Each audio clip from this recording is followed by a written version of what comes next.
Kinshasa, Lubumbashi, Matadi, Goma, Mbandaka, Bukavu, Kisangani, Mbujimai, Kenge. iWeb, l'information pour vous et avec vous En toute objectivité. À vous la parole. iWeb.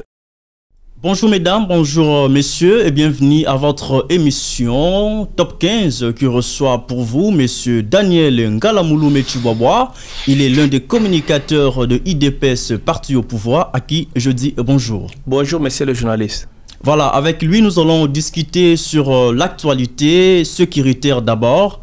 Dans l'est de la RDC, la situation fait couler beaucoup d'encre et salive.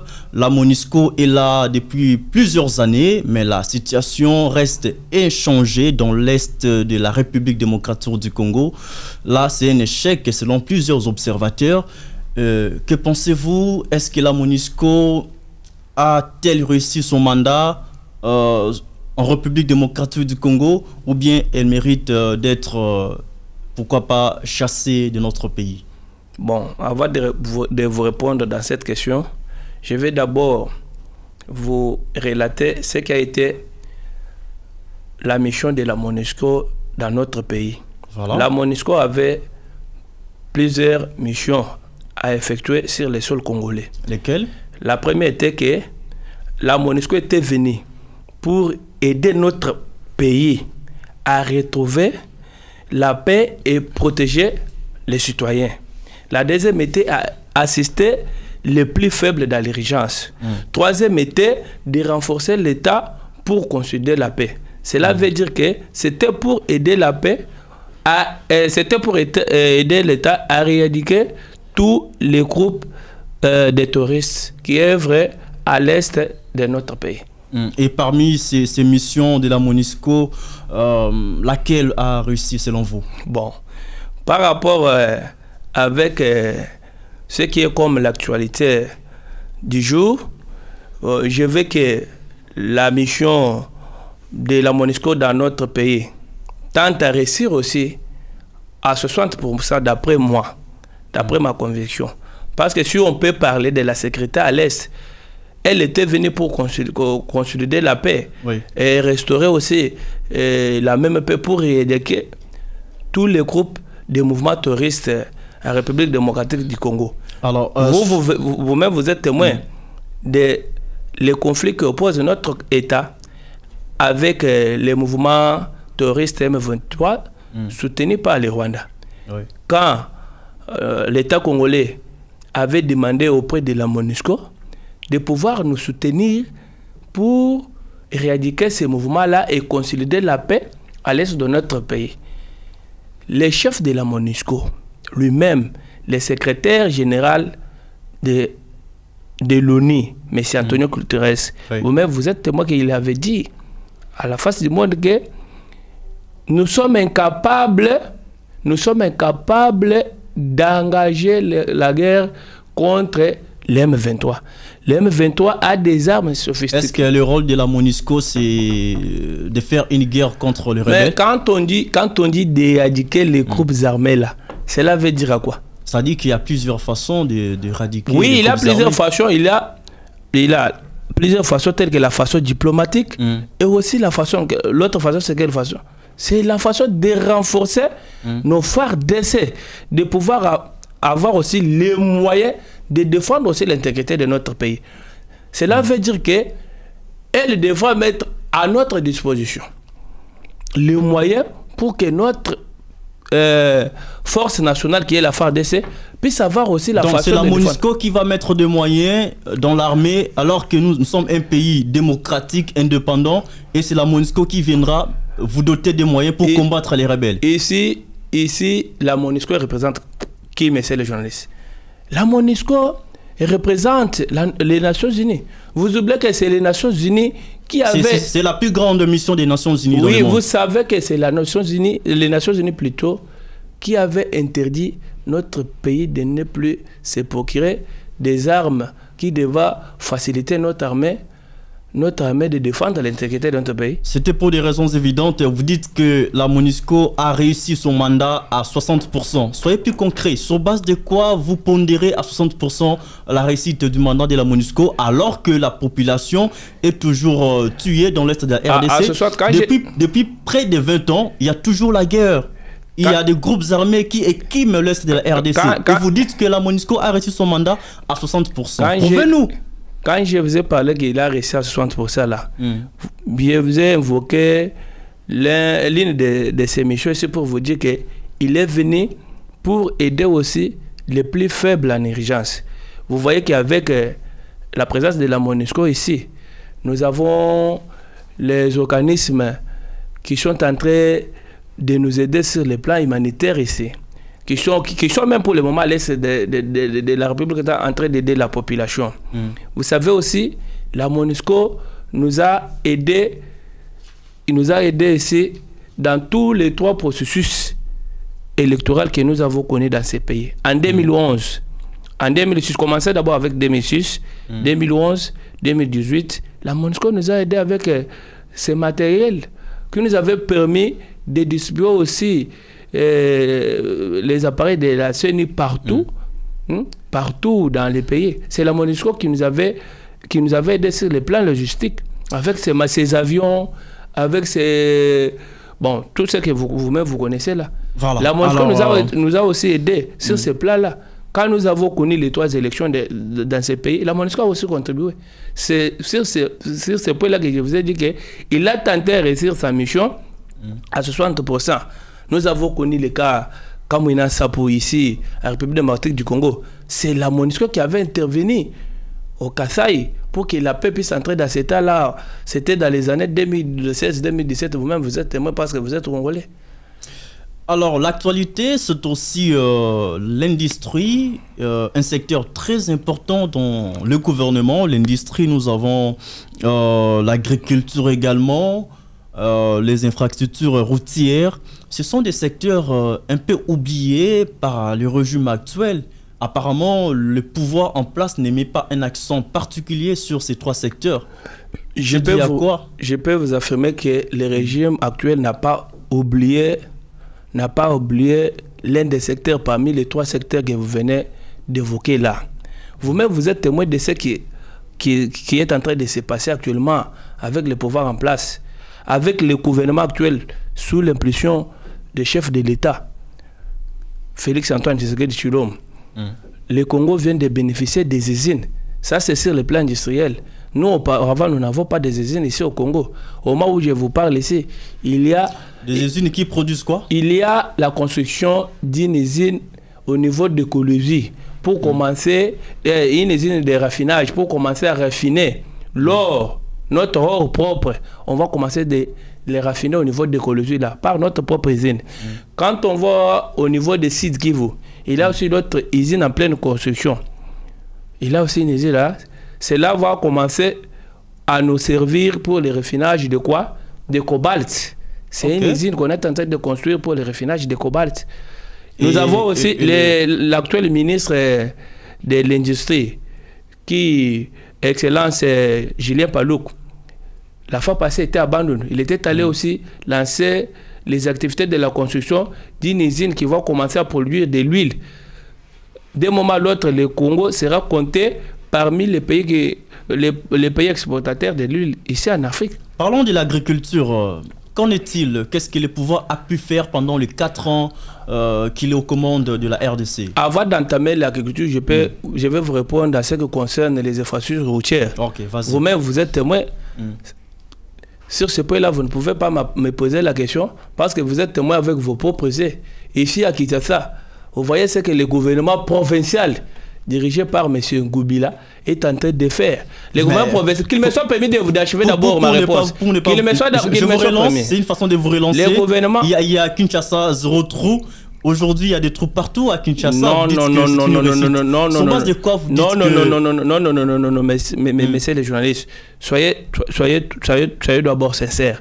Voilà. Vous-même, vous êtes témoin de ce qui est en train de se passer ici à Kinshasa. Il y a la réhabilitation de plusieurs routes ici à Kinshasa par le gouvernement provincial. C'est sous l'impulsion du régime actuel. Maintenant, le régime actuel est dirigé par qui?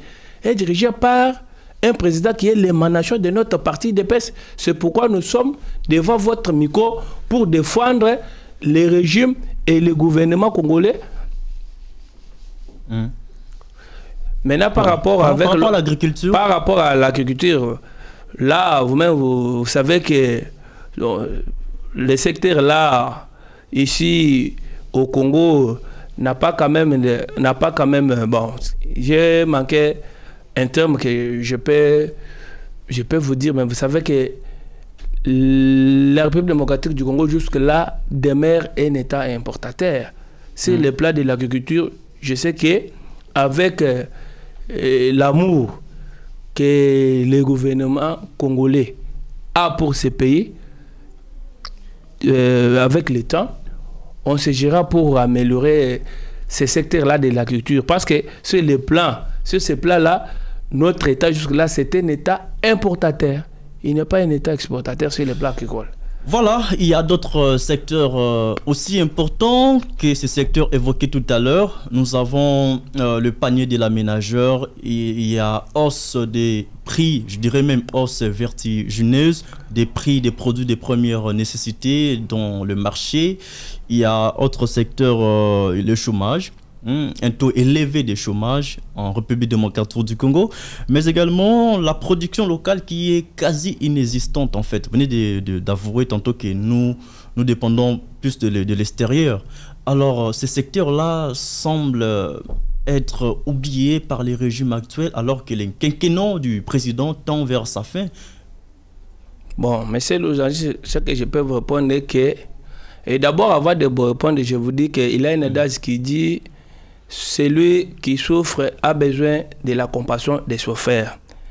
Okay. Je vais d'abord compatir avec la population congolaise qui est victime de ce point-là, parce que moi aussi, je fais partie de la population qui est en train de subir la souffrance que vous venez d'évoquer sur le plan des paniers de managers là.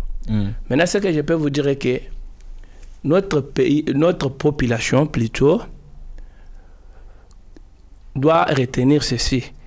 Quand on parle de vie sociale du peuple congolais, on ne voit pas seulement les paniers des managers. L'État a beaucoup à faire sur ces plans-là de la vie sociale de la vie sociale des peuples congolais. Sur ce point-là, l'État a fait plusieurs. Parce que quand on parle de vie sociale, nous avons l'enseignement là-bas, nous avons la santé, nous avons l'économie, nous avons la sécurité et ainsi de suite. Maintenant, c'est le plan des paniers de la managère là. Vous-même, vous êtes témoin. Si je peux vous dire ici, vous ne pouvez pas me croire. Mais moi, je peux vous dire avec précision. Vas-y. La fois passée, j'ai été en Angola. La boîte de lait que nous, on achetait là-bas à $120. Oui. Je suis venu ici chez nous à Kinshasa pour trouver la même boîte de lait de Nido là à 57 000 francs congolais. La boîte de l'huile qu'on achetait là-bas à $25. Je suis venu ici chez nous à Kinshasa pour trouver cette boîte de l'huile là à $5. Cela veut dire que c'est le président Félix qui est en train de diriger de plus que les autres présidents là. Non. Ce que nous devons retenir que la crise actuelle est sur le plan mondial. Vous-même, vous êtes témoin de ce qui vient de se passer. Nous, IDPS, nous avons eu le pouvoir dans un temps le plus difficile et le plus chaotique. En peine d'accéder au pouvoir. Vous-même, vous avez vu le Covid-19. Après le Covid-19, c'est tous les États tous les États du monde entier. Ça sera donc le discours de la campagne électorale. Qui avait parlé de... C'est une pandémie qui gémit l'humanité tout entière. Oui, en France, il y a la pandémie. C'est une pandémie. C'est une pandémie. Pourquoi ce pays-là se développe chez nous? Une pandémie qui a fait agenouiller l'économie de tous les pays du monde entier. La pandémie du Covid-19, vous-même, vous êtes témoin. Et après cette pandémie-là, nous venons de connaître aussi l'autre cas, qui est la guerre entre l'Ukraine et la Russie. La Russie, c'est un pays exportateur qui est en train d'aider plusieurs pays du monde sur les plans du blé, sur les plans des hydrocarbures, c'est la Russie qui est en train d'aider plusieurs pays. Mais par rapport de cette guerre-là, il y a aussi des secousses sur le plan économique au niveau mondial. Il y a aussi des secousses. Il y a plusieurs pays qui ont connu des crises à travers la guerre qui existe jusqu'à maintenant entre la Russie et l'Ukraine. Parce que pour avoir la farine de format, il faut avoir du blé. Mais quel est le pays exportateur de blé? C'est la Russie. Pour avoir des savoirs ici, pour avoir quelques matières, il nous faut avoir aussi les matières provenant au niveau de la Russie. Mais là, vous êtes en train de vous plaindre, vous êtes au pouvoir, gouverner, c'est prévoir. Vous aurez dû prévenir ces risques pour ne pas les subir. Nous avons prévenu. Un chef ne sait pas. Nous avons prévenu parce que je vous ai dit ici que une boîte de lait qu'on achète en République démocratique du Congo à 57 000 francs, si vous allez aujourd'hui en Angola, parce que moi je vais de là, je parle avec des preuves, vous allez trouver la même boîte de lait là plus chère de plus qu'ici au Congo. La boîte de l'huile, de l'huile végétale, que nous achetons ici à 5 $, là-bas c'est au-delà de 20 $. Vous voyez qu'en Angola, il y a la vie chère. Attendez que j'achève aussi. Si vous entrez même sur YouTube et les autres sites internet pour faire des recherches, vous trouverez qu'on est en train de se plaindre partout. En France, ces derniers temps, j'avais vu même chez le président Macky Sall, le peuple était en train de se plaindre. De se plaindre parce qu'il y avait l'augmentation de la hausse de prix sur les marchés sénégalais. Cela ne veut pas dire que... On ne va pas s'éterniser sur cette question. Je crois que si on prend 20 $ en République démocratique du Congo, est-ce que ces billets de 20 $ a la même valeur en Angola ou bien vice-versa? C'est aussi ça le problème. Alors, on ne va pas s'éterniser sur ça. L'actualité, c'est aussi la lutte contre la corruption. C'est les combats du chef de l'État, Félix Tshisekedi. Il a dit ça plusieurs fois, qu'il sera et qu'il est intraitable dans la lutte contre la corruption. Mais aujourd'hui, nous remarquons que IGF est en train de faire un bon travail. On doit quand même reconnaître cela. Cependant, les détourneurs qui sont arrêtés par la justice sont presque tous dehors. Apparemment, c'est une façon de saboter le travail abattu par IGF, un travail applaudi de demain par plus d'une personne. Bon, ça, la question que vous venez de me poser là, messieurs les journalistes, pour moi, je peux vous dire que ça ne relève pas à votre compétence. Ça se relève à la compétence du juge. Les juges là qui arrêtent les déteneurs que l'IGF est en train de dénoncer là, c'est bien lui qui sache comment faire avec ces dernières. Parce que c'est le plan du droit. Il a ce qu'on appelle coopérer avec la justice. On peut vous arrêter si vous êtes un détourneur. Vous remboursez ce que vous avez détourné comme les deniers publics de l'État là. Parce que l'IGF que vous venez d'évoquer, c'est une exception, une inspection. Une inspection générale des finances. Voilà. Ce rôle est quoi? Ce rôle est de détecter, de contrôler techniquement sur tous les plans, même sur les plans administratifs. Ce rôle est de détecter, de contrôler tous les détenteurs des deniers publics de l'État. Et puis je peux vous dire que l'IGF là, c'est une institution qui a été créée depuis 1996. Sur une ordonnance numéro 87 du 15 septembre 1987.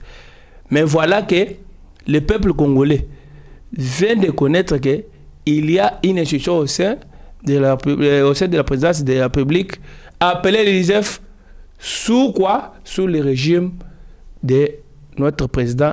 Donc Félix là, Antoine, vous êtes en train de dédouaner l'IGF et vous chargez la justice qui ne sait pas condamner les détourneurs. L'IGF a eu sa valeur sous le régime de Félix Tshisekedi. C'est là où je vous dis que avec l'avènement de Félix Tshisekedi à la tête de la République démocratique du Congo, le Congo a eu un nouveau élan et aussi il a eu une vie sauve. C'est ce que moi je peux vous dire. Voilà, avec l'arrivée du président Félix Tshisekedi au pouvoir, le Congo a eu un nouvel élan. Ce sont les propos de M. Daniel Ngalamouloumé Tshibwabwa qui a répondu favorablement à nos questions. Nous sommes arrivés à la fin de cette émission. Mesdames et messieurs, merci de nous avoir suivis. Nous prenons rendez-vous dans les jours qui suivent. Kinshasa, Lubumbashi, Matadi, Goma, Mbandaka, Bukavu, Kisangani, Mbuji-Mayi, Kenge. iWeb, l'information pour vous et avec vous En toute objectivité. À vous la parole. iWeb.